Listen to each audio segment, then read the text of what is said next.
Hi everyone, I am your mentor CP. Welcome to our brand new channel CP Sir Official. आज के session में हम लोग फिर से एक बार 8th चैप्टर के महत्वपूर्ण ऑब्जेक्टिव के बारे में बात करने वाले हैं बच्चों।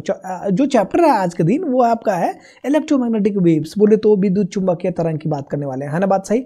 तो चलिए बिना देर किए फिर से शुरुआत कर लेते हैं क्वेश्चंस की तरफ।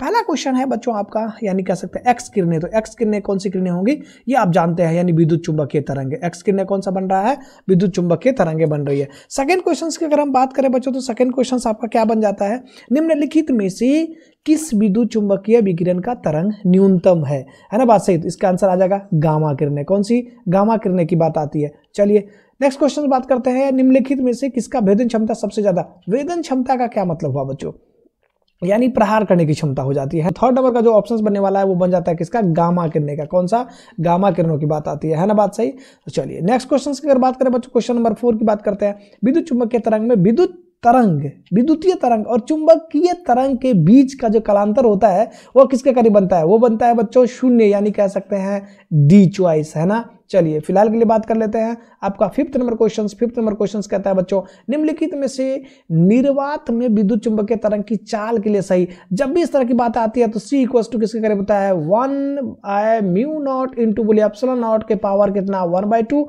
और ये चॉइस देखिए कहां पर है, पावर यानी कि होता है रूट वाला शब्द देखिए कहां पर है, यानी बन जाता है बी चॉइस, है ना बात सही। चलिए सिक्स नंबर क्वेश्चन की अगर बात करें बच्चों तो आपका क्वेश्चन है विद्युत चुंबकीय तरंग की प्रकृति कैसी है। तो हम कह सकते हैं अनुदैर्घ्य। बिल्कुल गलत, ये कैसी बात बनेगी, अनुदैर्घ्य नहीं हो सकता। तो क्या बातें बनेंगी बच्चे, ये हो जाएगा अनुप्रस्थ। विद्युत चुंबकीय तरंग कैसी होती है, अनुप्रस्थ। अनुप्रस्थ क्यों होती है, क्योंकि बच्चे इसके पास क्या होते हैं, यानी हाई एंड लो टाइड्स की बात करते हैं, यानी कहते हैं क्रस्ट एंड ट्रफ बनता है, इसीलिए कैसी तरंगे बनेगी। यानी 6 का चॉइस क्या बनने वाला है बच्चों, ए यानी अनुप्रस्थ तरंगे। 7 नंबर की बात अगर करें बच्चों तो यहां पर आता है क्या, निम्नलिखित में से कौन से विद्युत चुंबकीय तरंगे नहीं है। तो कौन सा विद्युत चुंबकीय तरंग नहीं है, प्रकाश की किरणें बिल्कुल है जी, एक्स किरणें है जी, अवरत किरणें है जी। कौन सा बनेगा, यानी सी, यानी कह सकते हैं चॉइस नंबर सी।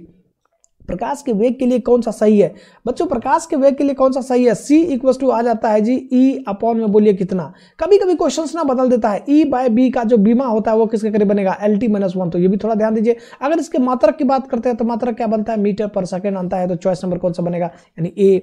अब आता है 9th नंबर क्वेश्चन की अगर हम बात कर ले तो 9th नंबर क्वेश्चन क्या कहता है बच्चों, थोड़ा सा ध्यान दीजिए। आपका है विद्युत क्षेत्र तथा चुंबकीय क्षेत्र के बीमाओं का अनुपात। विद्युत क्षेत्र और चुंबकीय क्षेत्र आया नहीं, यही बात है, विद्युत क्षेत्र और फिर चुंबकीय क्षेत्र के बीमा का अनुपात कितना हो जाता है जी, C, यानी C हो गया स्पीड ऑफ लाइट, और स्पीड ऑफ लाइट का क्या बनेगा, LT-1। चॉइस नंबर कौन सा बनेगा, पहला।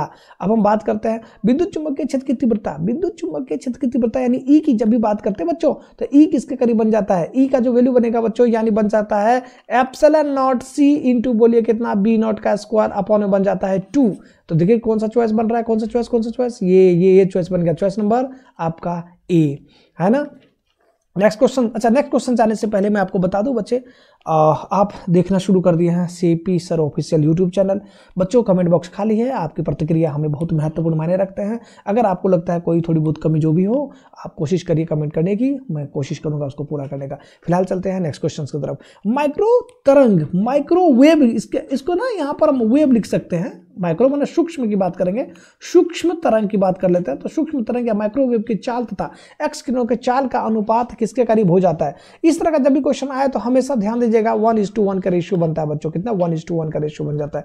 नेक्स्ट क्वेश्चन की अगर हम बात कर लेते हैं, नेक्स्ट क्वेश्चन करा विद्युत चुंबकीय क्षेत्र की ऊर्जा का कारण इनमें से कौन सा है। विद्युत चुंबकीय क्षेत्र की जो ऊर्जा का जो कारण होता है बच्चे, ये सबसे महत्वपूर्ण भूमिका निभाती है कौन सा, विद्युत तथा चुंबकीय क्षेत्र। विद्युत तथा चुंबकीय क्षेत्र। क्वेश्चन नंबर 12 का आंसर बन रहा है आपका C, है ना। डी नंबर की अगर 13 नंबर की बात करते हैं बच्चों, μ0 और एप्सिलॉन नॉट। जरा सोचिए ना, C इक्वल टू कितना था, यानी μ0 इंटू बोल दीजिए कितना, यानी एप्सिलॉन नॉट, है ना बात सही। यहाँ पर कितना बन जाएगा, -1/2 बनेगा क्या। अब जरा सोचिए यहाँ पर अगर मैं स्क्वायरिंग बोथ साइड कर देते हैं तो जरा फोकस करिए क्या बनेगा बच्चे, C बराबर बनता है 1/√, यानी μ0 into epsilon naught. Squaring both side करेंगे तो स्वाभाविक बात है क्या, ये जो आपका रूट है ये ऑलमोस्ट क्या होगा, हट जाएगा, और रूट जब हट जाता है इसका मतलब यहाँ पर बात बढ़ रही है, इसको पलट दिया जाए तो पलट दिया जाए तो 1 बाय बनता है सी स्क्वायर, 1 बाय सी स्क्वायर क्या बनेगा 1 बाय एल स्क्वायर, और बोलिए कितना, यानी एल टी माइनस 2 बनता है ना, तो एल माइनस 4। अब यहां से क्या करिए आप इसका बीमा आराम से निकाल सकते हैं। इसकी बीमा क्या बन जाएगा बच्चों, अगर इसकी बीमा की बात करते हैं तो ये आपका बन जाएगा लाइट के बीमा के करीब बन जा रहा है। तो इस कंडीशन में जो आपका आंसर्स बनने वाले हैं वो आंसर्स क्या बन जाएगा, अब इसका कमेंट आप खुद ही कर दीजिए, हमने आपको बहुत सारी बातें बता दी है इसमें। तो 30 नंबर क्वेश्चन आपके लिए। अब यहाँ पर आता है क्या कि जो आपके विद्युत चुंबकीय तरंग का जो वेग है हवा में वह क्या बनता है, यानी सी किसके करीब बनता है, सी इक्वल्स टू कितना 1 बाय म्यू नॉट इंटू बोलिए एप्सिलॉन नॉट के करीब आपका बन जाता है। 15 नंबर क्वेश्चन की बात अगर करें बच्चों, विद्युत क्षेत्र का आयाम तथा चुंबकीय क्षेत्र का आयाम यानी ई बाय बी किसके करीब होता है, सी के करीब, और सी की वैल्यू कितना होता है 3 × 10⁻⁸ बोलिए 8 मीटर पर सेकेंड। चॉइस नंबर कौन सा बन रहा है बच्चे, फर्स्ट चॉइस आपका बन के तैयार हो जाता है। 16 नंबर क्वेश्चन कहता है विद्युत चुंबकीय तरंग के लिए कौन सा संबंध सही है, तो यहां पर जब भी बात करेंगे तो चॉइस नंबर कौन सा बनेगा, सी। बच्चे ये ना बहुत ही महत्वपूर्ण है, ये बहुत ही इंपॉर्टेंट क्वेश्चन बनता है हमारे और आपके दृष्टिकोण से, है ना, क्योंकि बोर्ड के दृष्टिकोण से देखें तो ये बहुत ही इंपॉर्टेंट बन जाएगा, है ना। चलिए फिलहाल बात करते हैं 17 नंबर क्वेश्चन। 17 नंबर क्वेश्चन कह रहा है बच्चों, निर्वात एवं संचारित विद्युत चुंबकीय क्षेत्र की निम्नलिखित समीकरणों में व्यक्त किया जा सकता है। तो E इक्वल टू इतना कितना है, E naught sine omega T minus K X, B equal to B naught sine omega T minus K X. तब इस कंडीशन से जब भी बात करते हैं बच्चों तो इस कंडीशन में आपका क्या बात बनता है, यानी कह सकते हैं E not by B not equal to बन जाता है क्या ओमेगा अपॉन में कितना, यानी K किसके करीब बन जाएगा बच्चे, ये बनेगा ओमेगा अपॉन में K। अब इसका रेशियो देख लीजिए कहां पर बन रहा है, ये बन रहा है आपको सी चॉइस, है ना बात सही। चलिए फिलहाल बात करते हैं 18 नंबर क्वेश्चन। 18 नंबर का क्वेश्चन क्या बन गया, सी। अच्छा 17 नंबर क्वेश्चन कर रहा है विद्युत चुंबकीय तरंग में विद्युत चुंबकीय तरंग में विद्युतीय एवं चुंबकीय क्षेत्र के बीच का कालांतर कितना हो जाता है बच्चों, ये आप बचपन से जानते हैं π/2, कितना π/2, क्यों, क्योंकि देखिए इस तरह का मूवमेंट आपका आता है और यहां पर हम बात कर देते हैं क्या, ये होता है जी z, इसको बात करते हैं x, ये कह देते हैं y। अगर मैं इसको बोलता हूं इलेक्ट्रिक फील्ड, इसको मैं कह देता हूं मैग्नेटिक फील्ड, तो ये एक दूसरे का म्यूचुअल परपेंडिकुलर बोले तो कितना डिग्री, यानी 90 डिग्री, या फिर होता है π/2 रेडियन। चलिए फिलहाल की बात कर लेते हैं 19 नंबर क्वेश्चन की बात करते हैं बच्चों। अच्छा 19 नंबर क्वेश्चन है क्या, देखिए तो विद्युत चुंबकीय तरंग के संचरण की दिशा, अरे संचरण की दिशा जब भी आती है ना बच्चे तो एक बात हमेशा ये ध्यान देने की बात है, ये आपका बी के समांतर बनता है क्या, तो फोकस करिए तो, यानी विद्युत चुंबकीय तरंग के संचरण की दिशा किसके समांतर होती है, ये कमेंट में फटाफट से बता दीजिए क्या बनेगा, E क्रॉस बी। कहां पर चॉइस दिख रहा है जरा सोचिए,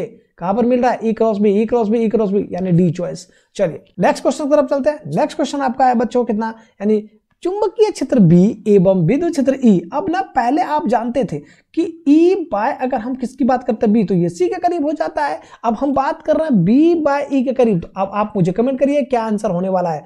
21 की बात करते हैं, अवरक्त किरणों का मुख्य प्रभाव ऊष्मीय प्रभाव, सीधा एक लाइन में आंसर। और यहाँ पे 22 निम्नलिखित में किसकी महत्तम, यानी महत्तम का मतलब होता है अधिकतम, महत्तम का मतलब क्या होता है अधिकतम।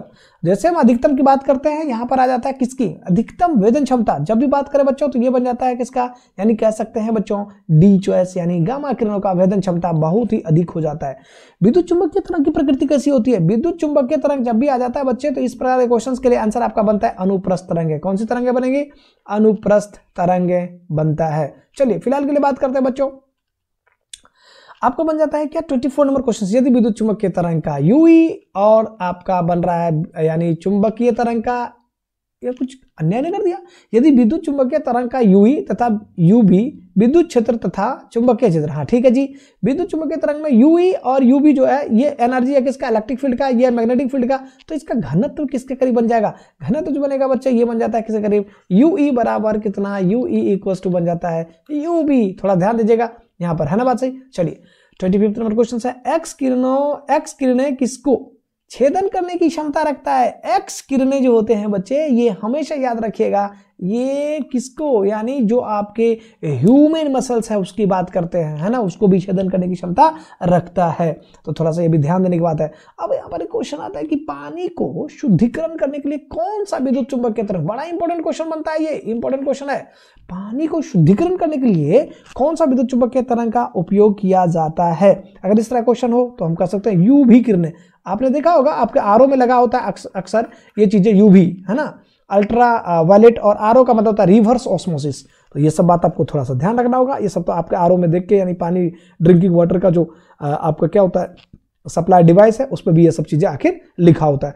मांसपेशियों के दर्द के उपचार के लिए, मांसपेशियों के दर्द के उपचार के लिए कौन से तरंग का उपयोग करते हैं, यानी इंफ्रारेड। कौन सा? इंफ्रारेड यानी अवरक्त किरणें। कौन सा विद्युत चुंबकीय तरंग खाना बनाने तथा ऊष्मा उत्पन्न करने के लिए उपयोग करता है? अगर इस तरह की बात आपको दिखाई देना तो सबसे पहले एक ही बात आता है, माइक्रोवेव। जरा सोचिए ना, घरों में जिस समय आपका खाना ठंडा हो जाता है ना, बात सही, या कोई अगर बाहर से कोई चाइनीज फूड वगैरह मंगाते हो तो ठंडा होने के बाद क्या करते हो आप? माइक्रोवेव में। किसमें? यानी माइक्रोवेव में। इसको क्या बोलते हैं? गर्म करते हैं ना जी, माइक्रोवेव में गर्म करते हैं ना, बात सही। तो माइक्रोवेव का मतलब क्या हो गया? यानी सूक्ष्म तरंग। विस्थापन धारा का व्यंजक क्या होता है? जो अगर इस तरह के क्वेश्चन आपको दिखाई दे विस्थापन धारा, तो यहां पर आ जाता है g d phi e by कितना dt। एकदम से आपको आंसर्स कंप्लीटली बन जाता है। चलिए फिलहाल के लिए बात करते हैं आपका 30 नंबर क्वेश्चन। 30 नंबर क्वेश्चन जब भी बात करें बच्चों, 30 नंबर क्वेश्चन कह रहा है विस्थापन धारा का मात्रक। अरे आपका धारा कोई भी आ जाए कोई फर्क पड़ने वाला नहीं है, धारा कोई भी आए कोई फर्क पड़ने वाला नहीं है। धारा का अगर आता है विस्थापन धारा, यानी कह सकते हैं एम्पियर। एक विद्युत चुंबकीय तरंग में विक्षोभ है, अगर एक विद्युत चुंबकीय तरंग में विक्षोभ मिलता है, विक्षोभ का मतलब होता है डिस्टर्बेंस, और इस तरह की बातें जब भी आती है ना बच्चों, तो हम कह सकते हैं ये प्रगामी। कैसा? प्रगामी तरंगे कहते हैं। चलिए विस्थापन धारा घनत्व, अगर इस तरह की बात आती है ना, धारा घनत्व आता है, यानी धारा घनत्व को बोलते हैं जे किसके करीब होता है बच्चे? I/A, यानी कह सकते हैं एम्पियर पर मीटर स्क्वायर। इसका यूनिट क्या बन जाएगा? एम्पियर पर मीटर स्क्वायर, है ना। आपके अभी मैंने जितने भी इंपॉर्टेंट आपके ऑब्जेक्टिव थे इस चैप्टर के, यानी चैप्टर नंबर 8 इलेक्ट्रोमैग्नेटिक वेव्स का, मैंने इसको कंप्लीट कर दिया। आई होप आपको समझ में आ भी गया होगा, और ये आपके जो बोर्ड एग्जाम के दृष्टिकोण से देखें तो बहुत ही इंपॉर्टेंट क्वेश्चन बनते हैं। इससे मुझे नहीं लगता है कि ज्यादा क्वेश्चन कभी बोर्ड पूछ पाएगा, है ना। फिलहाल के लिए आपकी तैयारी कैसी है आप कमेंट कर दीजिए, है ना, बात सही। और कहां से देख रहे हैं ये भी थोड़ा कमेंट करिए, और बाकी आपसे फिर मुलाकात होगी। हाँ, एक बात और दोस्तों, देखिए क्या है कि कहीं ना कहीं कमी होती रहती है ना, बात से। हम भी नए हैं यूट्यूब पर, तो कोशिश करते हैं कि उस कमी को पूरा करते रहें। तो कमेंट बॉक्स खाली है, आपकी प्रतिक्रिया हमारे लिए बहुत मायने रखता है, इसीलिए आप कमेंट करिए और हमें और अच्छा करने का मौका दीजिए। बाकी आपसे एक बार फिर मुलाकात होगी एक नई वीडियो के साथ, तब तक के लिए okay bye and take care.